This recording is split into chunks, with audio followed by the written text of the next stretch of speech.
Hey everyone, it's Mary. Welcome back to my channel, and I am excited today to jump in and tell you about my favorite book series of all time.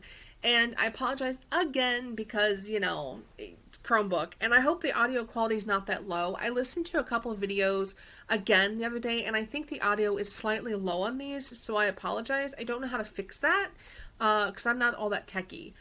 So we're going to just roll with it, and I apologize. I tried a microphone on the Chromebook, and it comes out really, staticky, so it doesn't work well, and again, it's a Chromebook, so I don't know how well the recording capabilities on a Chromebook really are, but we're gonna roll with it. So I apologize. You may have to turn your volume up. It's all good. So, favorite completed book series of all time. If you're thinking, hey, this sounds oddly familiar, you are correct, because I did a similar video either at the end of last year or beginning of this year where I talked about my favorite book series tag. And that tag was, you can go back and watch it if you hadn't already.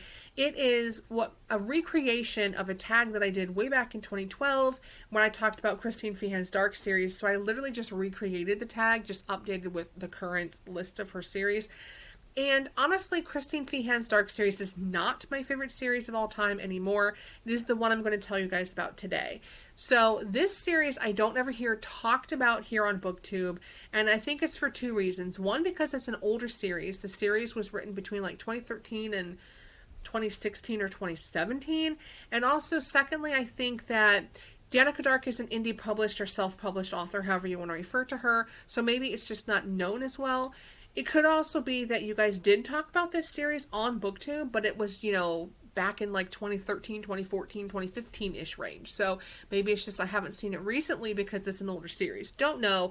All I know is it's my favorite all-time series, so I want to talk to you guys about it today, and that is the Seven series by Dannika Dark. So my goal is to just kind of go through every single book and tell you a little bit about each book and why I love the book so much. I'm going to try to keep this as non-spoilery as possible, just so you guys know that I'm going to try to keep it that way. There will be some minor spoilers along the way of who ends up with who and that sort of thing, but I'll try to keep it as non-spoiler as I can. And then before I jump into actual books in the series, just to kind of give you a heads up, this is a paranormal shifter romance. It's wolf shifters, so if you don't like paranormal and you don't like wolf shifters, maybe this isn't your thing.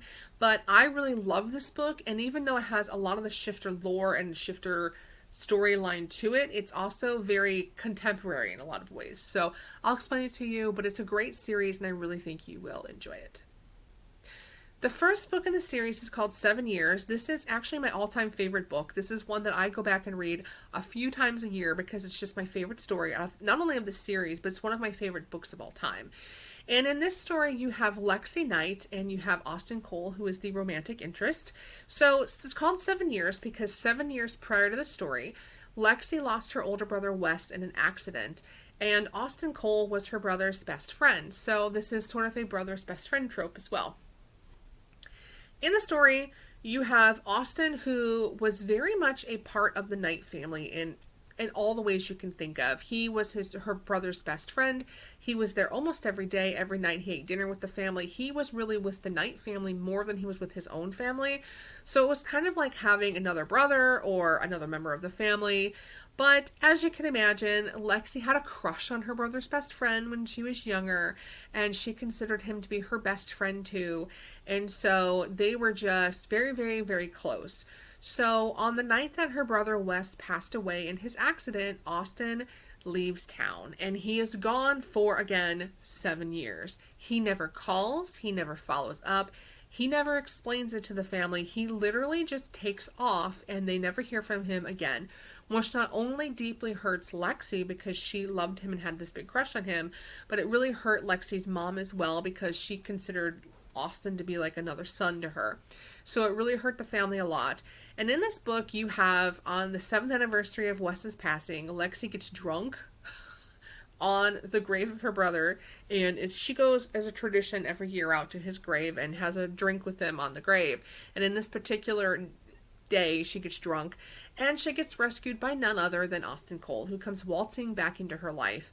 And obviously they are immediately ticked off at him because how dare he come back and with no explanation, he just comes back to our lives and expects everything to be okay. And the story continues from there. They find out that the reason why Austin left was not just because he was gutted by Wes's passing, but he is actually a wolf shifter. And he was leaving because he's an alpha, and alphas in this lore have to leave their families, learn to be leaders on their own, and then create their own packs. So that is one of the reasons why he left the area, but she didn't know that at the time, and he couldn't very well tell her that at the time. So in this book, you get introduced to Lexi's backstory, you get introduced to Austin, who is the shifter. You learn all about the shifter life. You learn some secrets about Lexi, which is another reason why her and Austin connected like they did. And then you get to meet Austin's family. So Austin has created the Weston Pack, which is named in honor of Lexi's brother Weston West. And so they call themselves the Weston Pack. So you get introduced to all of his brothers that make up the pack. And the thing that sold me in this whole series is the relationship between the brothers. They are hilarious. There's so much bantering, and they like play off each other with these funny jokes and things. It's such a fun banter between the brothers, and I really loved seeing that, and then also seeing the close family relationship between Lexi, her mom, and her little sister. So I loved the familial relationships here, and I was just completely sold. And you fall in love with the brothers so that you want to keep reading because you want to see their story, and so you kind of keep reading because you want to hear what their book's going to be about, and that's exactly why I kept reading the series. Book 2 in the series is called 6 Months, and this is the story of April and Reno. And April is a character that you meet in Lexi's book. She is her co-worker at the candy shop that they work at. And April, when you meet her, is just this huge klutz. She's a dork. She constantly trips over herself, and she says stupid things, and she's just a giant dork who loves reading romance novels and is a big dork. And she's just kind of this silly character that the other guy's just kind of like, man, this chick, she's a mess. And they don't really think much of, but Reno just feels oddly attached to her in some way. So in this book, you have April, you learn more about her backstory, and she is very poor, comes from a very poor childhood. She lives in a trailer park. Her grandmother left her trailer, and she is in trouble, and she's in trouble with a loan shark. Her grandmother borrowed money from a loan shark for April to go to school, and now the loan shark is collecting. Her grandmother has passed away, but the loan shark's like, yeah, no, your grandmother may have passed away, but you still owe me because she used the money for you. And she finds herself in trouble.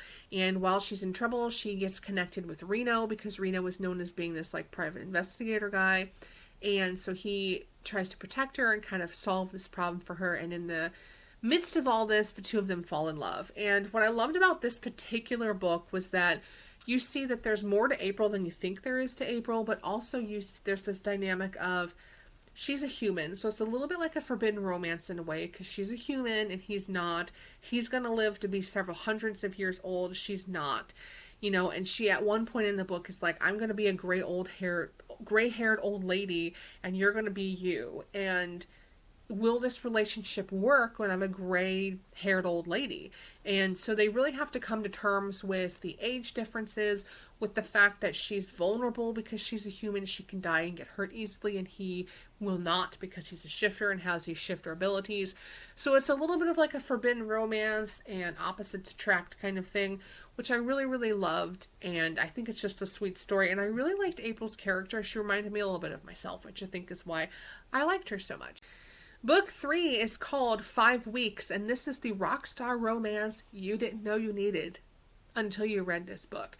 So Jericho is, again, one of Austin's brothers, and in the shifter community, they have rock stars, and they have bands that play the different shifter bars. And so Jericho is part of a band that plays all these shifter bars. And in the story, you have Izzy, who was one of his really, really, really close friends / romantic interest back in the day. I don't remember how many years. It was either 30 years or 50 years ago, because shifters live to be very old, so he's older. And back in the day, Izzy used to tour with him and his band. And they were the best of friends, and they really loved each other back then, but didn't act on it, so they just kept themselves kind of at arm's length. And he loved her, and she loved him, but they never acted on it. There was just, we love each other, but we're going to keep it friendship because we don't want to ruin the friendship sort of thing. And at one point, they start to slowly act on their feelings for each other, but then she walks in on him when he's drunk one night, and he is in the arms of another lady. and she is heartbroken and takes off. So here it has been, I can't remember if it's been 30 or 50 years, something like that. It's been years, many, many years, decades. And she ends up back in town with a boyfriend that she's with at the time, who's a real piece of work and ends up kidnapping her and trying to like hurt her, which is, it's crazy. But she meets Jericho again. And so you see them kind of rekindle this romance. So it's kind of like a second chance romance. Him trying to figure out who's trying to hurt her. There's some side stories with the pack that are going on. And it's just really sweet to see them reconnect, become friends again, and then obviously have that friendship turn into the romance it was meant to be all those decades ago. So it's a very sweet second chance romance, and Jericho is a really cool rock star guy. So if you like a rock star romance, this is a fun one that I think you would really enjoy. Book 4 is called 4 Days. This one is a little bit unique in the series because it's the one book that's not about one of the Cole brothers. This one is about a totally different person. This one's called about Ivy and Lorenzo Church. And I'm going to try to keep this one as non-spoilery as I can, but you meet Ivy for the first time in Lexi's book, and Austin takes Lexi on a road trip to learn more about her past because Lexi is, spoiler, adopted.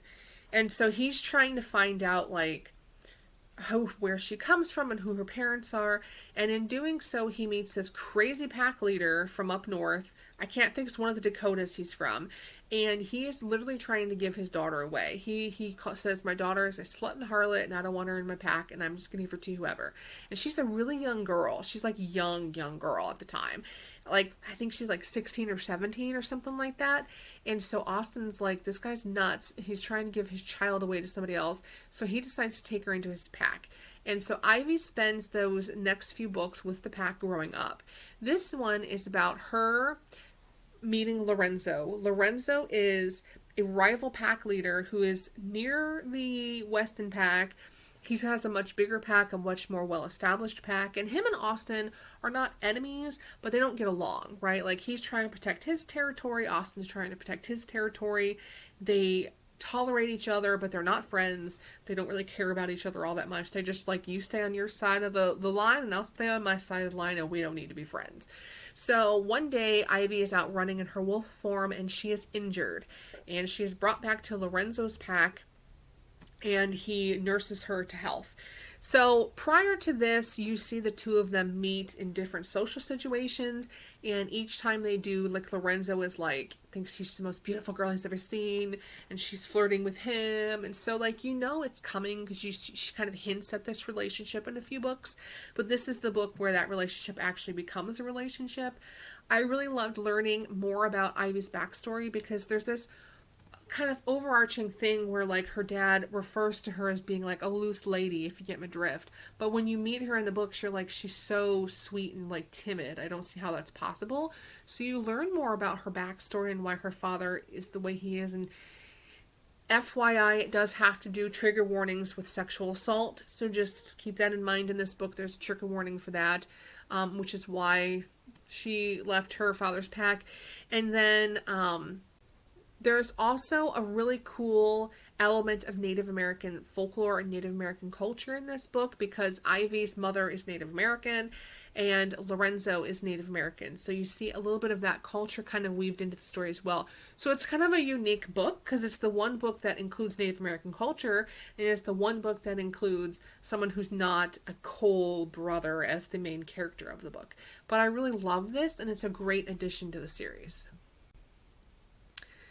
Book 5 is called 3 Hours, and this is the story of Wheeler and Naya. And Naya is a Spitfire. You meet her in Lexi's book. She is Lexi's best friend, and they are actually neighbors. They live in the same apartment complex at the very beginning of the series. That's how they know each other. And Naya is so feisty. She is a feisty lady. She works as a strip club or an exotic dancer, something like that. She's very much like, I'm independent. I don't need no man. I make my own money and I can take care of myself. And then she has Wheeler, who from book 1 do not get along. The two of them constantly fight. Like, they bicker and fight about everything under the sun. They do not get along at all. And in this particular book, Naya is being stalked by some crazy dude who's stalking and murdering women at the exotic dance strip club place that she works.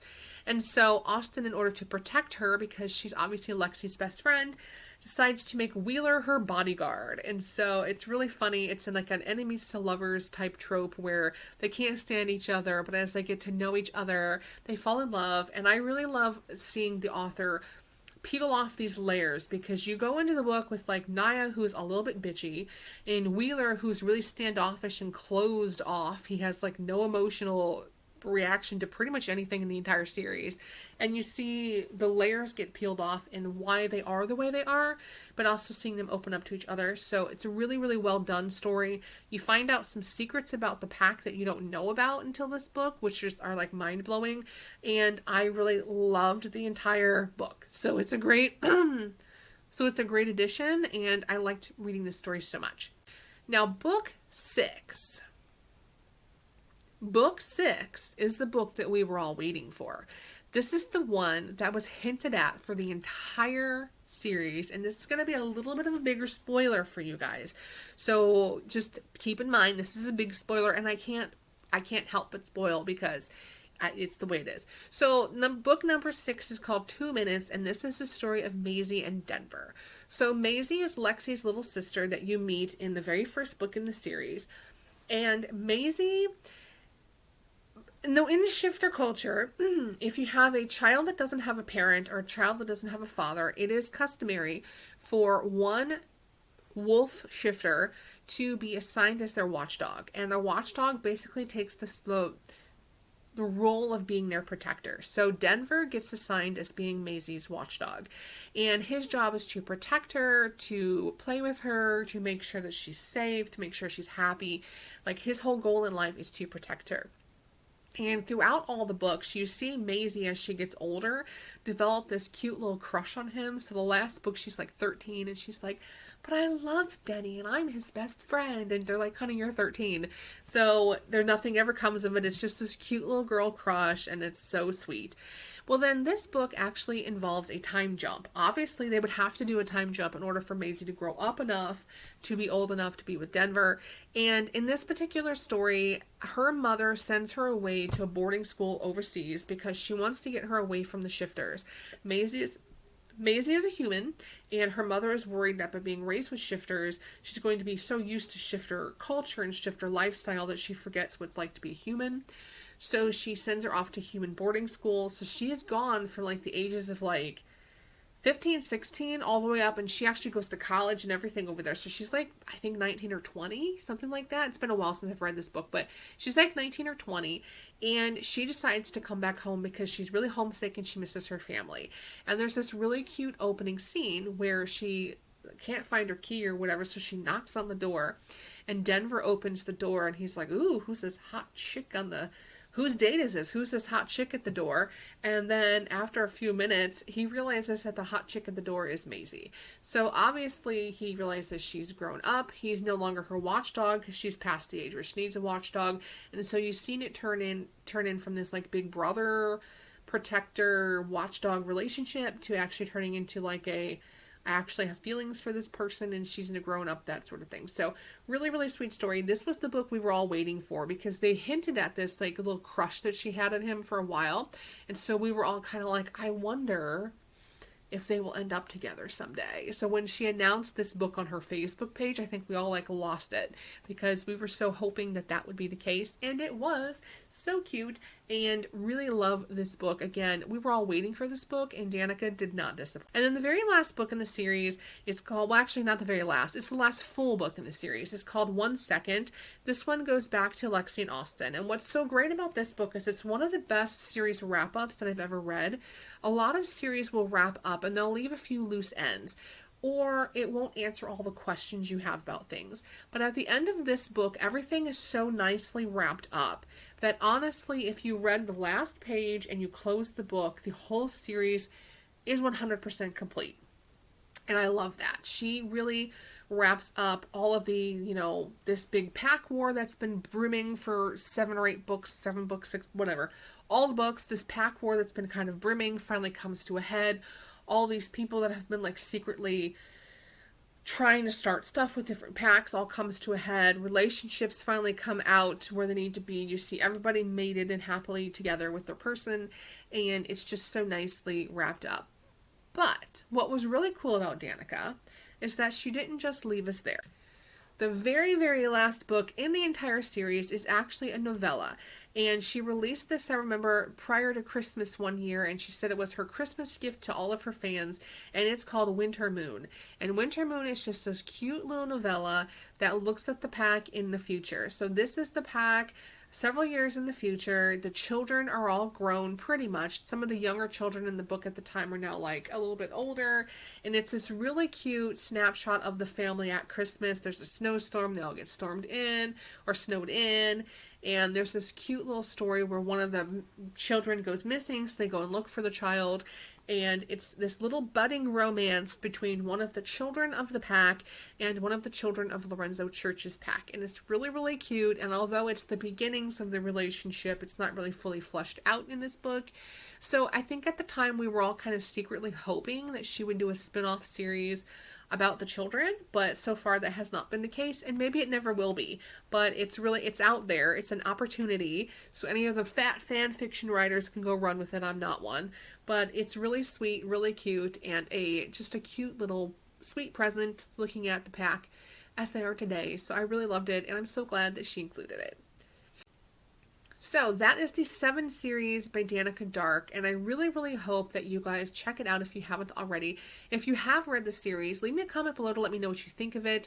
They also are on audiobook, and the audiobooks are really, really good. I checked them out from my library. That's how I started reading the series, was I checked them out from the library on audiobook one time. And then, of course, I have these all on my Amazon wish list. So someday when I get my real library in my house, I'm going to buy these all so I have physical copies that I can love and read. So yeah, I love this series. It's my all-time favorite, and I read it probably at least a couple times a year in full. That's how much I love it. So, if you haven't checked it out, I hope you do, and I will also put a link to Dannika's website down below so that you can check out more of her works. I'm not into fantasy romance, but she does have a couple fantasy romance series, so if you're into that, definitely check those out as well. Alright guys, let me know what are some of your favorite book series, and if you've done a video about your favorite book series, leave it below so that I can go check it out, because I need some more stuff to read. Alright guys, I will talk to you in the next video. Bye!